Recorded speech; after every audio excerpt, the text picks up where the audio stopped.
great. Although the news that's been coming out is so depressing, and I know I got so many emails about what's happening with Zambia, and a lot of people wanted me to comment on is Zambia now, Zam China.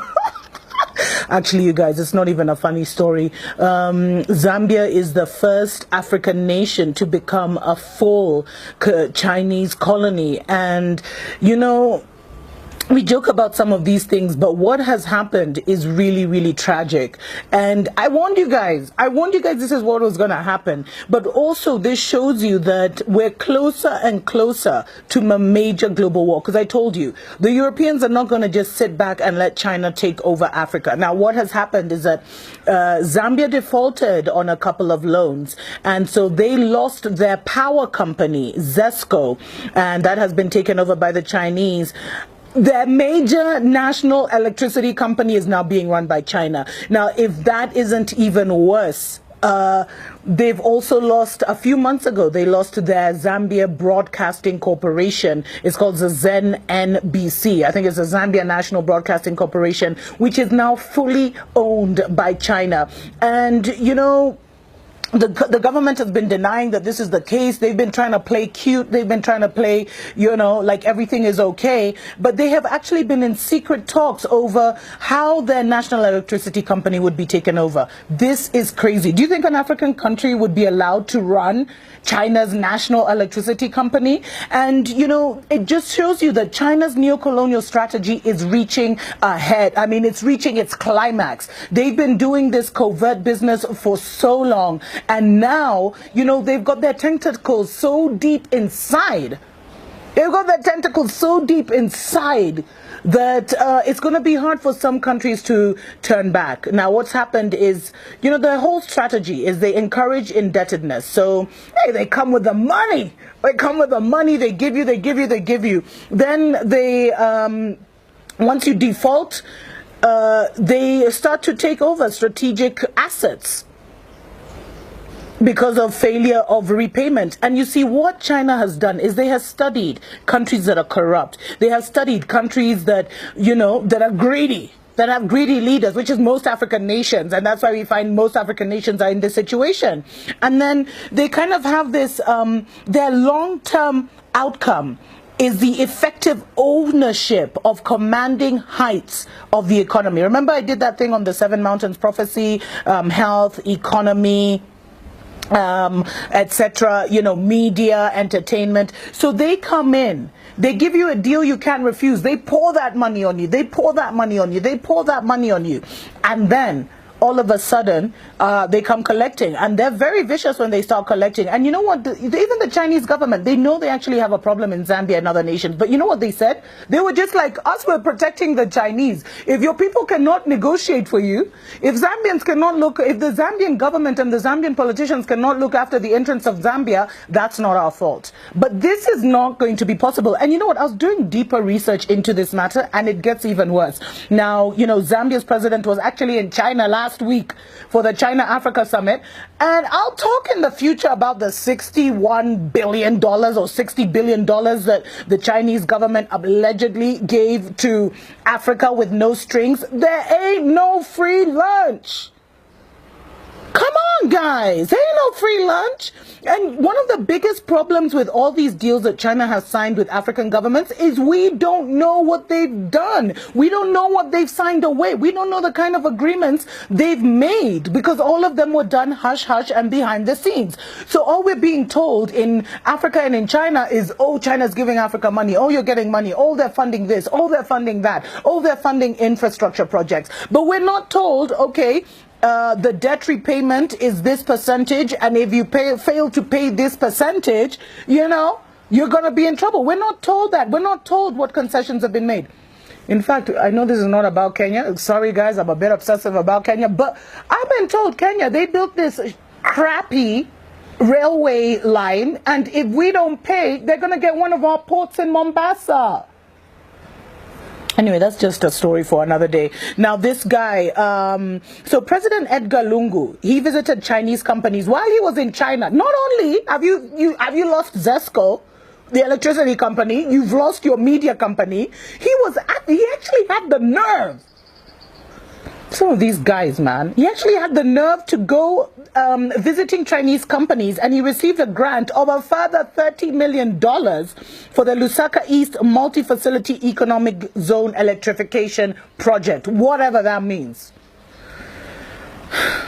And so these guys can give you like high blood pressure, man. It's crazy. And so President Edgar Lungu, he came to power basically Zambia signed an 8 billion when he came to power.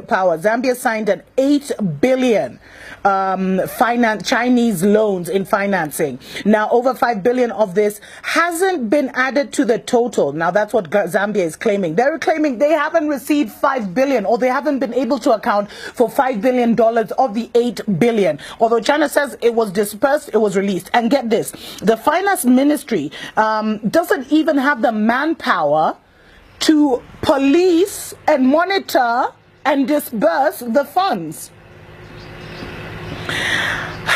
And the financial penalties, because I told you a lot of these deals are done in secret, we don't know. So the financial penalties of actually backing out of a Chinese deal are worse than the savings than just going through with the project till its completion.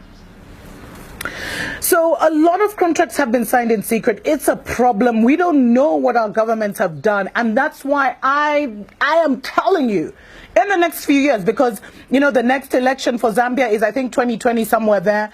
You're going to see a lot of African governments toppling. A lot of African governments toppling because they have sold our souls to the devil, literally. Just check out how, you know, Zambia, by the way, Zambia has been allowing Chinese immigrants to come in since 1964. And now, after all this happened, the Chinese have even taken a road. One of the main roads that's even on the national map of Zambia. Check in, they just took a road that appears on the map. You can Google freaking Zambia right now and you'll see that road, and the Chinese have just blocked it off. Like they own the country. This is total madness. Seriously, what are our politicians doing? Yo, young Africans, we need to get it together. Like seriously, we need to get it together. We need to arise. We need to get out of our stupor, our slumber, our coma, whatever it is. We need to stop feeling sorry for us, you know, for ourselves, and just arise, man.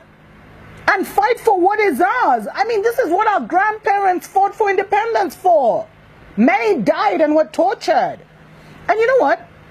So not only have a lot of contracts been signed in secret, but we don't know what our governments have signed off. And in Zambia, Zambia has one of the longest relationships with China among African countries. It started in 1964, 5 months after independence is when this relationship started. And China has been given uncontrolled access to Zambian resources by overborrowing and allowing Chinese unfiltered emigration.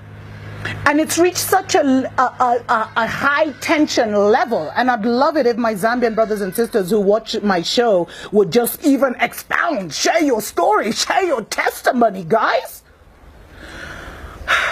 It's reached such an uncontrollable level that now the Chinese have even moved into, you know, the African neighborhoods. And they're creating tension. They're even selling maize on the streets. So here in Africa, you know, we have guys like, so when you're stuck in traffic and stuff in the major cities, guys will be selling everything from aprons to knickers, you know, undies, to handkerchiefs, to water, to crisps. Now, imagine seeing Chinese people doing that business. Imagine seeing Chinese on the side of the road, you know, roasting maize, and it's becoming a problem. And in fact, I was reading, there's been such a high influx of Chinese to Zambia since 2015 that many believe, like many actually have started thinking this was Chinese government driven. Of course they're happy for their people to be, you know, to emigrate and take over and colonize. They're happy for that. And then when these guys commit crimes, because a lot of them have committed crimes, and there's this brilliant article from Lusaka Times which talked about the various crimes that have been committed. The Chinese, a lot of corrupt Chinese have moved to Zambia. A lot of thugs and criminals who are into corrupt deals. So corruption has reached epic proportions in Zambia. And when the government tries to call out the Chinese, what happens? The Chinese government says, oh, don't touch my people, don't touch my people. It's crazy. It's madness. It's nuts. And you know, it's become such a problem because contractors are moving, traders, wholesalers, farmers, manufacturers, importers, exporters, and criminals who want to seize the vast resources of Zambia and are looking for an escape route from poverty. Because China just came out of being a third world country. And you know, it's even become common now for people to say China first, Zambia last. Imagine. Imagine. So, you know, a lot of Zambians have been complaining because Chinese have been allowed to acquire large tracts of land. So there's little land left for Zambians. You guys, you're thinking it's a joke when I say Zambia is now a Chinese colony. There's been a lot of loss of employment opportunities because they're bringing everyone, cooks, bakers, electricians who learn online, engineers who learn online. They've brought a lot of lawlessness and corruption. They're crowding out Zambian SMEs because they're even doing the small business of even selling maize on the streets. And they're racist. And a lot of Zambians have complained about the racism and the environmental degradation. They're even in Zambian markets. You know where the Zambians now, you go, you sell your vegetables and your fruits. They're even there, selling fruits and vegetables and competing with Zambians. It's shame on the Zambian government. Shame, shame, shame on President Edgar Lungu, or whatever his name is. Shame on him. And the sad thing is, because of all the loans that have signed and because of the defaulting, future Chinese generations will be entitled to Zambia's precious resources. So the children that have not even been born will be born into a neo-colonial China. Might as well call, you know, Zambia a colony of China. It's a mess. And something needs to happen. Imagine something needs to happen. Guys, we need to awaken. We need to get out of our stupor, get out of our problems. Zambia, you guys need a revolution. You guys need a revolution, man. You guys need something. You guys need to awaken, aren't you? Are you just going to stand by and let this happen? Anyway, guys, it's my first show back and I'm already like so emotional. I need to talk more about what is happening just with China in general and why, guys, the Third World War is coming. The Third World War is almost upon us, and I'll be sharing that in the next Africa Watch. God bless you. God bless your family. God bless Zambia. May liberation come to your shores. Mwah.